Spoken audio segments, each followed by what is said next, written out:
So indaba yakho novekazi ithini? Oh, guys, yazi ngithi Excuse my manners, but can we just eat in peace? Ubuza kuqala. Guys,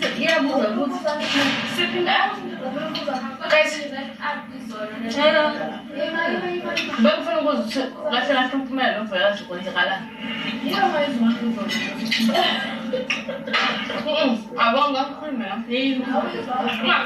Ungakhulumi.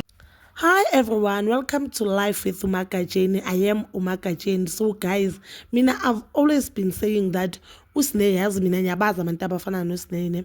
Usine one wayeka isikolo, wayeka umsebenzi, like wadlala ngamathuba. Now she is blaming ama siblings wakhe because ama siblings wakhe bathi mabanika i-chance ukuthi baye esikoleni or to start a business. They took that chance ngezandla zombili baqhubeka nayo. So usine now sakadlala ikhadi lokuba i-victim. The time mina ngithi ebantwini nangu usine ahlala khala athi ngoba yena angana mama, as if yena akawathola ama-benefits athola abanye abantwana la ekhaya.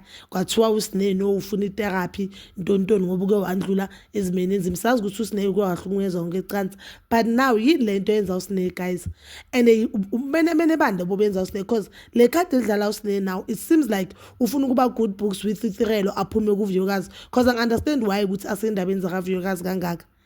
I understand, but guys, if when we understand or if when we bona ngenye indlela, please comment down below and please don't forget to like, subscribe, share and hit that notification button. Nginithanda ukuya nokubuya.